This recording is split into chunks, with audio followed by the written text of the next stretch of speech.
حضرت زید بن عبداللہ اپنے باغ کو پانی دے رہے تھے تو کسی نے جا کے بتایا کہ حضور کا وصال ہو گیا۔ انہوں نے ایسے ہاتھ اٹھا لیے اور کہا اللہم اذہب بصری حتی لا ارى بعد حبیبی محمد احدا، اے اللہ مجھے اندھا کر دے، میری آنکھوں کی بینائی اچک لے۔ یہ آنکھیں رکھی ہی اس لیے تھیں کہ تیرے محبوب کو دیکھتا تھا، اب حضور چلے گئے ہیں تو میں نے ان چراغوں کا کیا کرنا ہے۔ حضرت حسان بن ثابت نے جو اس وقت اشعار کہے، وہ کہتے ہیں کاش کہ کوئی کالا سانپ مجھے ڈنگ مار جاتا اور میں دوسری سانس نہ لیتا۔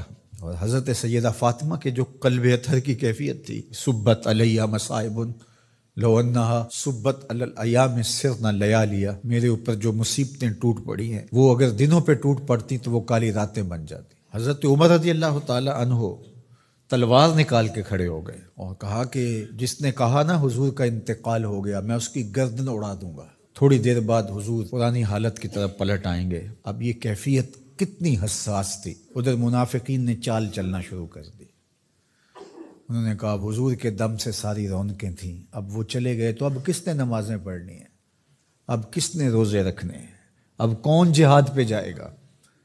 جب وہ ہی نہیں رہے تو ساری کہانی ختم ہو گئی۔ تو انہوں نے اس طرح سے چال چلنا شروع کر دی۔ اور حضرت عمر کہتے تھے کوئی بولے تو صحیح، کتنا نازک وقت تھا۔ اس وقت میں حضرت ابو بکر آئے رضی اللہ تعالیٰ عنہ، ان کا کلیجہ تو پھٹ رہا ہوگا، لیکن یہی موقع تھا حضور کے مشن کو، حضور کی فکر کو، حضور کے دیے ہوئے نظام کو سنبھالنے کا۔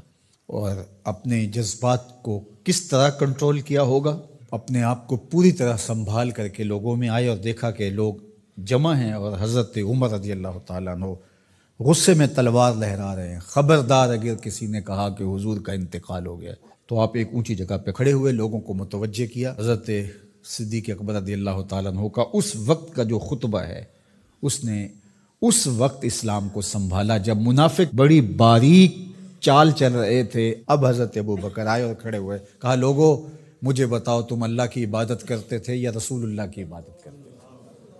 تو لوگوں نے کہا اللہ کی عبادت کرتے تھے۔ تو کہا اللہ آج بھی زندہ و موجود ہے، اللہ کل بھی زندہ و موجود تھا، وہ حی ہے لا یموت ہے۔ اللہ اکبر۔ پھر انہوں نے وہ آیت کریمہ پڑھی وما محمد الا رسول قد خلت من قبلہ الرسل، اور صحابہ فرماتے ہیں ہمیں لگا کہ جس طرح یہ نازل اسی وقت کے لیے ہوئی تھی۔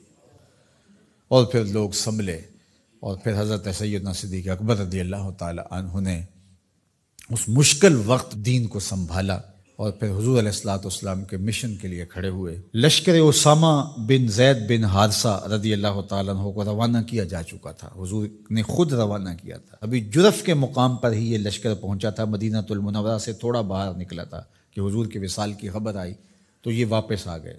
تو بعض صحابہ نے کہا کہ اب مدینہ المنورہ کے حالات وہ نہیں رہے، اطراف کے اندر قبائل سر اٹھا سکتے ہیں جو دبے ہوئے تھے، اب حضور کے وصال کی خبر پھیل گئی ہے تو کوئی مدینہ المنورہ پر حملہ نہ کر دے، اور بہترین جنگجو اس لشکر میں شامل ہیں، تو اگر حملہ ہو گیا تو پیچھے سے دفاع نہیں ہو پائے گا، تو لہٰذا اس لشکر کو حکمت یہ ہے کہ روک لیا جائے۔ حضرت صدیق اکبر رضی اللہ تعالیٰ عنہ نے کہا کہ نہیں، یہ حضور کا روانہ کردہ ہے، جا کے رہے گا۔ بلکہ آپ نے تاریخی جملہ کہا کہ اگر مجھے یقین ہو کہ جنگلوں سے جانور آ کے ہمارے جسم کی بوٹیاں بھی نوچ کے کھا جائیں گے، یہ لشکر پھر بھی روانہ ہوگا۔ لوگوں نے حضرت عمر سے کہا کہ ضرور لشکر کو روانہ کریں، لیکن حضرت ابو بکر رضی اللہ تعالی عنہ سے اتنا کہیں کہ امیر لشکر کو معزول کر کے کوئی اور قریشی سردار بزرگ اس کا امیر بنا دیا جائے۔ 9 عمر لڑکا ہے، دوسرا غلام زادہ ہے، تو بڑے بڑے قریشی سردار اور جنگجو ان کی قیادت کو قبول کرنے سے انکار نہ کر دیں۔ تو وہ گئے اور جا کے کہا کہ بڑے بزرگوں کی یہ رائے ہے کہ آپ ضرور لشکر کو روانہ کر دیجئے، لیکن اتنا کیجئے کہ امیر لشکر کو تبدیل کر دیجئے۔ حضرت صدیق اکبر کے چہرے پر جلال آ گیا اور آپ نے جو جملے کہے وہ اتنے سخت تھے، ثقلت امک یبن خطاب، اے خطاب کے بیٹے تیری ماں تجھ کو روئے۔ استعملہ رسول اللہ وقد تامرنی ان اعزلہ، ان کو امیر لشکر اللہ کے رسول نے مقرر کیا ہے اور میں کون ہوتا ان کو معزول کر دوں؟ کہا لشکر جائے گا، اسامہ بن زید کی قیادت میں جائے گا، جس نے جانا ہے جائے، جس نے نہیں جانا میں کوئی پرواہ نہیں ہے، چونکہ ان کو امیر لشکر اللہ کے رسول نے مقرر کیا۔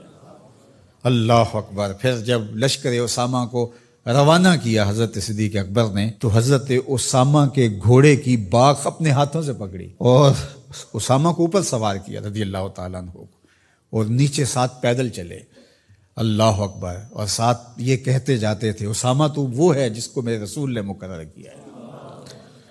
اور پھر یہ لشکر کامیاب اور بامراد ہو کے لوٹا۔ تو یہ سیدنا صدیق اکبر رضی اللہ تعالیٰ عنہ کا حضور علیہ السلام کے فیصلوں کو من و عن قبول کرنے کا جذبہ تھا، جس انداز سے انہوں نے حضور علیہ السلام کی فکر پہ پہرا دیا، حضور کی تعلیمات کو اجاگر کیا اور حضور کے فرمان کو حرف آخر سمجھا، اور اس کے بعد انہوں نے اپنی رائے کو وہاں فنا کر دیا۔ صلح حدیبیہ کا موقع آیا تو 1400 اصحاب تھے، قریش نے کہا ہم عمرہ نہیں کرنے دیں گے، تو وہاں سے ایک معاہدے کے ذریعے واپس آنا ہوا۔ تو حضرت عمر نے کہا ابو بکر ہم دب کے صلح کیوں کریں، صلح کی شرائط تو برابر کی ہونی چاہیے۔ تو حضرت ابو بکر صدیق کا صرف ایک لفظ دیکھیے، انہوں نے کہا عمر کیا یہ صلح نامہ حضور نے قبول کیا ہے؟ کہا کیا ہے، کہا ہوا رسول اللہ، کہا وہ اللہ کے رسول ہے۔ اللہ اکبر، کثرت صوم و صلات کی وجہ سے افضل نہیں ہے، بلکہ حضور کے لیے اطاعت و انقیاد، فرما برداری، اور حضور علیہ السلام کے لیے بس اپنے آپ کو قربان کر دینے کا وہ جذبہ، وہ آپ یہاں دیکھتے ہیں تو بدرجہ کمال آپ کو نظر آتا ہے۔ فرمایا کہ میں اللہ کے علاوہ اگر کسی کو خلیل بناتا تو وہ ابو بکر کو بناتا، لیکن میرا خلیل اللہ ہے۔ اللہ اکبر، امن الناس بر مولائے ما، کلیم اول سینائے ما، ہستیو کشت ملت راچو ابر، ثانیے اسنین و غار و بدر و قبر۔ دیکھیے کہاں کہاں حضور کی قربت، یہ